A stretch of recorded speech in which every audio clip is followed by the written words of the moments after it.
Hey YouTube, how's it going? My name is Lonnie. Dude, Curiosity, the app that fooled everyone. I've actually never been fooled myself or heard of this app. And I'm kind of an app guy. It's this thing about me. I'm just kind of an app guy. If there's an app for that, which they used to claim that about just darn near anything, I've heard of it, okay? And I've been there to tell the tale. And I've never heard about Curiosity, but I'm not sure I want my cat Loomis around it. But he's sleeping behind me, so don't even worry about nothing, dude. This is a Giuseppe video. Let's freaking jump into it. I'm curious. The Apple App Store. Tens of thousands of various applications. I've heard of them. Even Tampale Run. Ones like the lighter app or the one where it looked like you were drinking. Classic, dude. Sorry, I'm freaking talking so much already. The beer app will truly go down in history. This needs its own documentary. I can't hold you. A beer whenever you tilted the phone. And in the words of any middle-aged tech enthusiast, there is an app for everything. I'm saying that's not the quote, but true. Well, back in the ancient year of 2012, the App Store was truly thriving. Classics like Draw Something, oh, Instagram. Dude, freaking Draw Something, dude. I remember I did a parody of that. It was horrible. Give me a different word. Wait.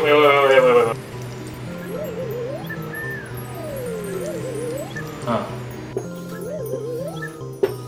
Wait. Dude, I got a new color pack.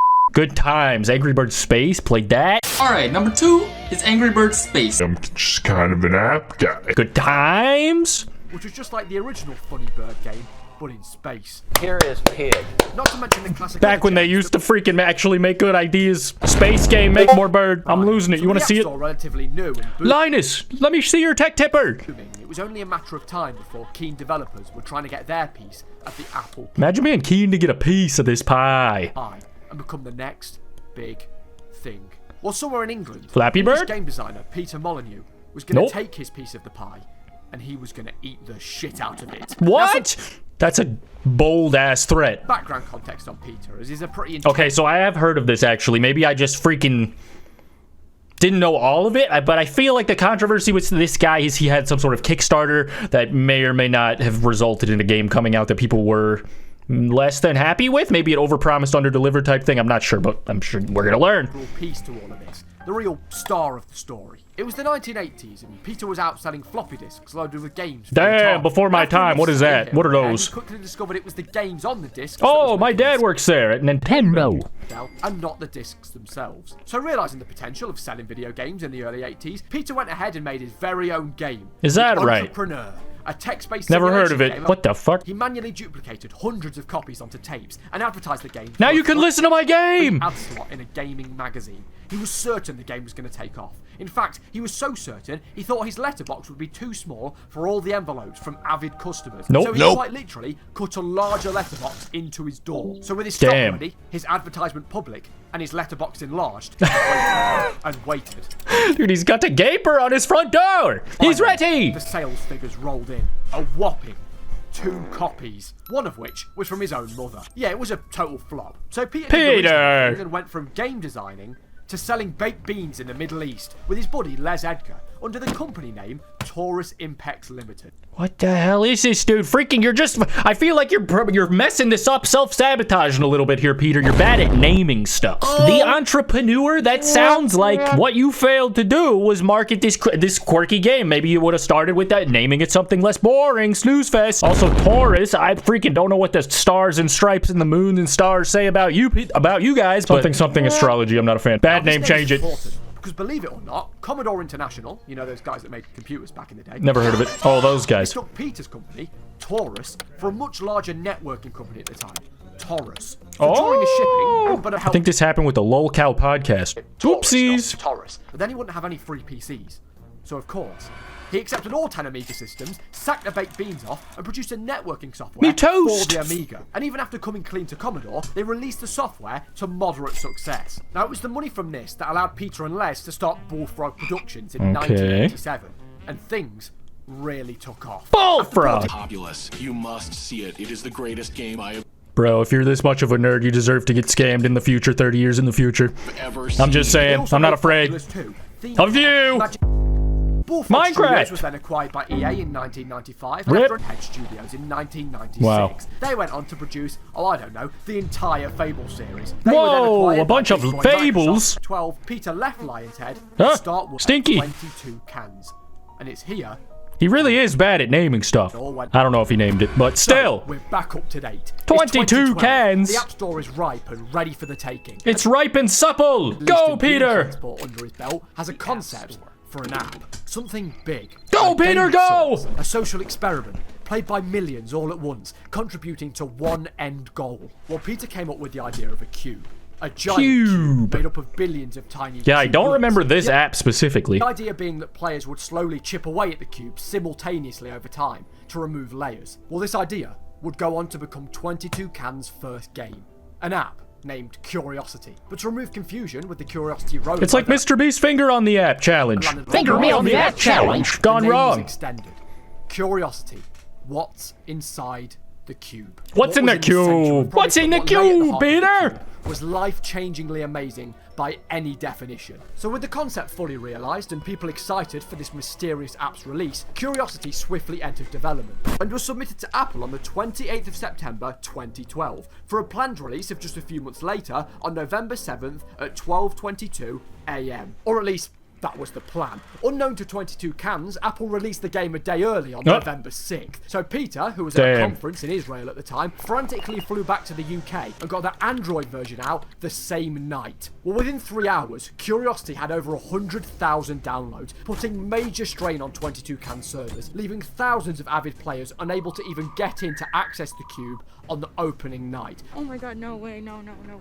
Which quickly led to the app being review bombed down to 1 star on the App Store. By the morning of the 7th, the initial intended release date, things had somewhat improved. A maximum of 32,000 players could access one server at a time. I guess it makes sense that I didn't play this game because I was probably asleep getting ready for my senior year of high school. Bedtime. Past my bedtime. Finally, the ominous black cube was unleashed to the public. I might not have had an iPhone at this time.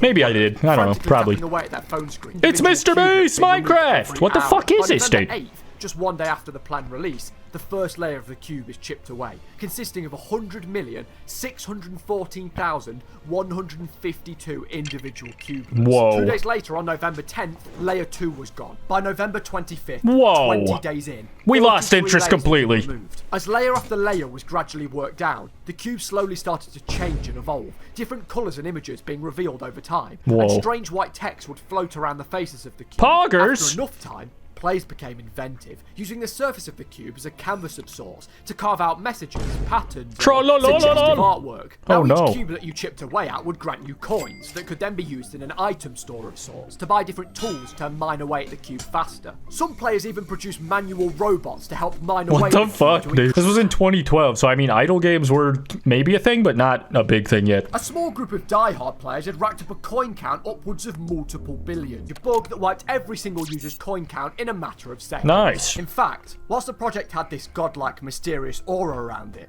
behind closed doors, it was far from plain sailing. The server issues from the opening days had only worsened as more players poured onto the app. Developers were pulling 36-hour marathons to try and improve the back end. They added a PayPal button to the game to help raise funds for server costs, but after raising $900, it was removed as they didn't feel that it fell in line with the approach 22 Cans wanted. And to make matters even worse, Peter had fallen ill with food poisoning. This didn't deter anybody. Curiosity was the perfect formula. It was addictive and easy with a basic concept. When you're bored, you boot up the app, chip away a few cubelets here and there, and then move on with your day. But when you had nearly 3 million players with the app downloaded at its peak, it became something of a big deal in 2012. I mean, I genuinely remember going into school and everyone would be sat tapping away, each player tunneling to be the first to the centre, to be that one individual to break that last singular cubelet to claim the life-changing prize sealed inside. What the hell's inside, dude? On the 26th of May 2013, after 6 months, 2,000 layers, and a suspected 69 billion cubelets, it happened. The cube had finally been completed. Okay. Peter announced in a tweet the experiment. It's Peter Molyneux. One individual had broken the final cubelet, and that the winner had been notified. So who was the lucky winner to achieve the feat that no other had? Well, it was 18-year-old Edinburgh resident Brian Henderson. The alert flashed up within Brian's Curiosity app, congratulating him. Let's go! And received the life-changing prize at the heart of the entire experiment. What was this miracle gift that Peter had promised? Millions of dollars. You can be my new son. Carry on. I have food poisoning. I'm planning on perishing. Continued to speculate about the contents of the cube until later that day, A YouTube video was uploaded to the 22 Cans YouTube Oh channel. shit. Well, that was Peter himself, stood inside a bright white cube. Oh my god. This is some Mars Argo shit. The prize. He announced that 22 Cans were working on a new game titled Goddess. We are making a game called Goddess. A sandbox village building. Okay, I remember this vaguely. God. And he explained that whoever reached the center of the cube will be rewarded with the God of Gods role within the game. You, the person who would reach the center, will be the god of all people that are playing Goddess. Along with a percentage of all of Goddess's total revenue. Every time people spend money on Goddess, you will get a small piece of that pie. Now, from what I understand, this What the fuck, dude? You get paid to be God?